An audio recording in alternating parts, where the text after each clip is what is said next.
5 dream matches that Becky Lynch can do in 2025, and in this video I'm going to tell you exactly what those matches are and why I think they would be so significant. Now look, Becky Lynch, she is expected back in WWE. Heck, by the time you hear this, she's probably already back in WWE after taking a hiatus from the company to kind of take a step back, refocus things, hang out with her daughter, enjoy her family time after years and years on the road with WWE. She's been gone, or had been gone, since May of 2024 after wrapping up a pretty remarkable run.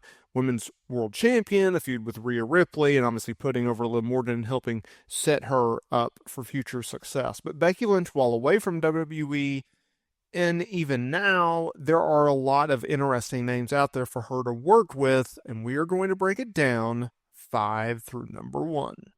At number 5, this is a pretty clear-cut one, Stephanie Valker. Now, Stephanie Valker made a name for herself in Mexico, and really her match at Forbidden Door with Mercedes Moné in June of 2024 put her name on the map. It put her name on the recognition list for all wrestling fans. It's a new name. It's someone that can work her tail off, and she, signing with WWE after that Moné match, has made a pretty noticeable impact in WWE and NXT.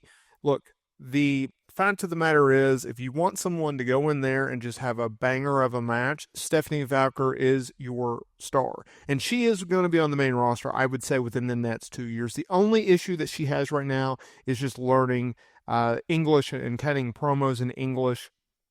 And with time, she can get that. But she has charisma. She has it. She can go in the ring. I think she'd be a very, very well-suited opponent for the man, Becky Lynch. Number 4, this is a no-brainer, Giulia. Giulia, obviously making a name for herself over in Japan, and has really made an impact on NXT since signing with WWE last year. Fast-tracked right into the main event scene, working with Roxanne Perez, the NXT Women's Champion, and has done a lot of good things in NXT. Once again, kind of like Stephanie Valker, she's already got that in-ring prowess. She's already got the in-ring ability down. It just comes down to she needs to learn promos. She needs to learn how to do promos in English. But when you have it, when you have charisma, when you have the in-ring ability in which Giulia has, she's going to make it up to the main roster. I would say she's on the main roster within the next year. I wouldn't be surprised if she's on the main roster within the next 6 months, because that fits Triple H's mold. He likes Japanese talent.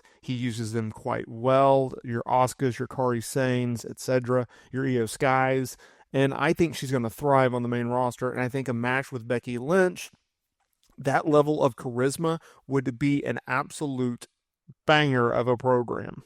Number 3, Roxanne Perez, NXT Women's Champion, multi-time NXT Women's Champion. She does it all, and she's going to be a main player for this company for the next 10 to 12 years. She's so young, yet she's so good, and a feud with Becky Lynch would help elevate her stock, would help elevate where she is going to be. She will be a WWE Hall of Famer. She will be a multiple-time women's champion. It's just a matter of when, not if. And Becky Lynch sees that, and she can not only help Roxanne Perez, but she can also help the youth movement in the women's division as well, right? You have your Giulias and your Stephanie Valkers, and now your Roxanne Perez's. They're all coming up to the main roster. Your Jada Parkers, she's coming. There's a lot of really, really interesting names in NXT, and Roxanne Perez is at the top of that list. You always got to keep your eye on Roxanne Perez, because she's always doing something good, whether it's babyface, whether it's heel, whatever. She's so good in this industry. She's so young, yet she has so much potential. It's just a matter of time before we get a Becky Lynch versus Roxanne Perez match. Number 2, let's move it to the main roster. Tiffany Stratton. Tiffany Stratton is going to be a main player for this company. She already has been, but she's going to be an elite top-tier talent, I would say, within the next year or so. She's Miss Money in the Bank, obviously. She's been aligned with Nia Jax, and she's just a natural heel, right? She has that Miz quality, and I've made that comparison in the past, where she can do anything and everything you want her to do in a heel role, right? She can talk, she can work. She's got a presence of her that not a lot of people do. She comes across as a star. and she comes across as an elite type talent. Her ability to invoke reaction and passion from fans, well, that's not very common the way that she's able to do it.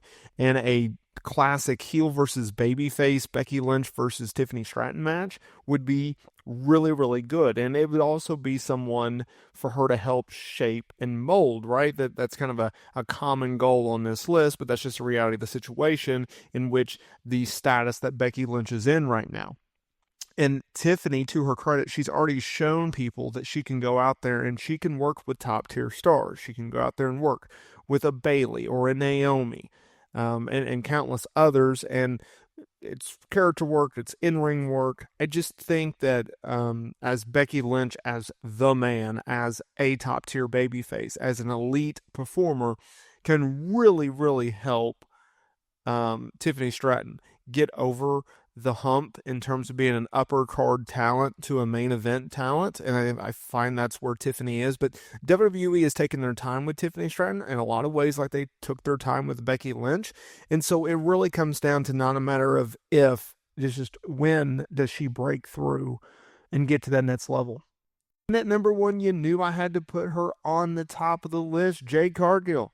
Jade Cargill versus Becky Lynch is hands down one of the biggest matches that WWE can do right now, and it's certainly, in my opinion, the biggest dream match that Becky Lynch can do right now, because Becky Lynch has been around the game for so long, she's been around WWE for so long, and she's been able to work with countless stars for an extended period of time. But Jade Cargill, the size, the athleticism, the stature, the charisma, the building, whether it's babyface versus babyface, that's an interesting dynamic. I think money is more in Jade Cargill as a heel versus Becky Lynch, where she gets her comeuppance in terms of Becky Lynch after getting beat down for so long by Jade. A lot of interesting ways that you can go with this feud. I see Jade Cargill sticking around WWE for the next 3 years or so, and then she'll probably make the transition to Hollywood. She's outlined that goal, that vision, if you will. And a feud with Becky Lynch is no doubt not only a premium live event main event type match, it's also a WrestleMania main event type match with the right build, right? Whether that's throwing a championship involved, a stipulation, or just simply using the tagline first time ever, right?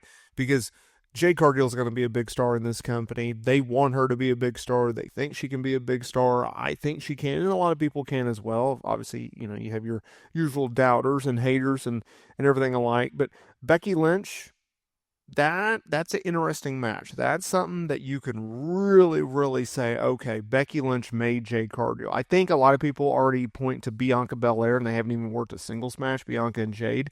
But if anything else, you sharing the ring with Becky Lynch, it puts people on notice, regardless of the outcome or what the booking was.